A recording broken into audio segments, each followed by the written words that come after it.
Assalamu alaikum. My question is for Mr. Yusuf. I have a Christian friend and we always have discussions on Islam and Christianity, and whenever we have a discussion on the Bible, she always tells me that if you say the Bible has been changed by people and is not the exact true word, then how come I get so much of peace when I read the Bible? She says that when she reads it, she feels closer to God. How do I counter this question? Bismillah, alhamdulillah, wa salatu wa salam rasulullah. I don't know if I'm in the right place to tell you this or not. We got a lot of fans here that like the idea of having debates with people. We got a lot of Ahmadiyyat fans, and we love him very much. And Dr. Zakir Naik's fans are here. I'm in the heart of that. So what I say may not go over real well, but I have to tell you something. I'm not a big fan of debating with the people over the Bible. Now, you can debate with them about a lot of things. What do you believe about God? I'm right here. Come on, let's debate all day long. But when you start to criticize the Bible, you got a problem.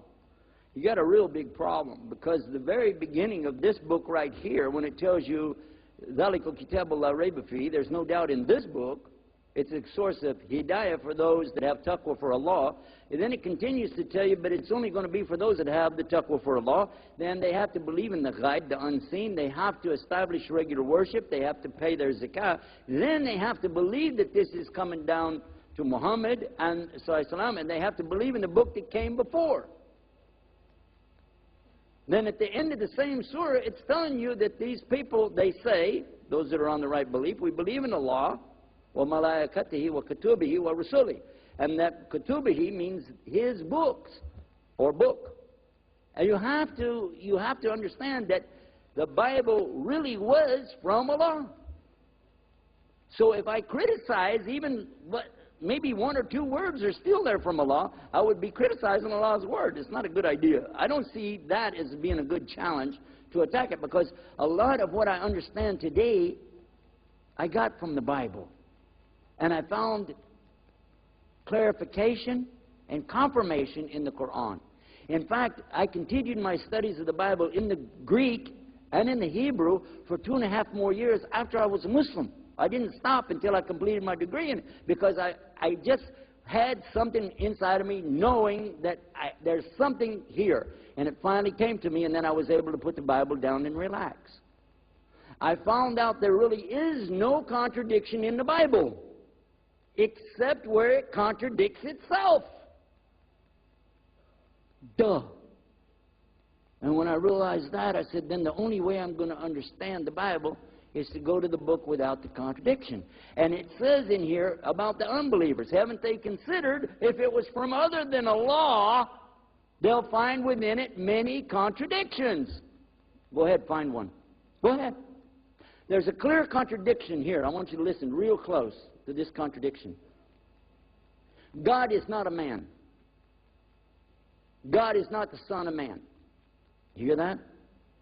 Now that sounds like I'm reading out of Surah Ikhlas, doesn't it? Huh? Lam yalid wa lam yulad. It sounds like that, doesn't it? God is not a man, and God is not the son of man. That's in the Bible. That's in Numbers chapter 23, verse 19. I know you want to write that down for your Christian friend. Go and show them it's in the Old Testament, Numbers chapter 23, verse 19. Then take them up to the New Testament in Luke chapter 3, chapter 3, last verse, 38. Look at it. The last verse said Enos is the son of Seth. And Seth, which was a brother to Cain and Abel, Seth is the son of Adam, and Adam is the son of God. Who? Adam is the son of God. Now their argument will be, yeah, but that has a little s. And when we talk about Jesus, we use a big S. I got news for you. In the Semitic languages, which includes Arabic, Aramaic, Hebrew, there are no capital letters. There's no upper lowercase letters. So that's a moot point. It doesn't work. But what I suggest you to do is don't try to upset her. Let me explain why, the overall picture of this. If I'm going to debate with them and I finally convince them the Bible is not from God, if I did, well, I already give you the argument the other side, but if I said, okay, now what do you think? She said, I'll never pick it up again. I will never go to the Bible to find any peace again. I'm never going to do it. I'm totally away from it. Do you think that makes her a Muslim? That's not called a Shahada, is it? Is it? It sounded to me like she left something, but you didn't give her anything. So what I do is try to encourage them to read in the Quran. What do you think it is that she likes to read? I'll tell you what it probably is. She's probably reading Psalms. She could be reading out of Jeremiah. She could be reading Ecclesiastes.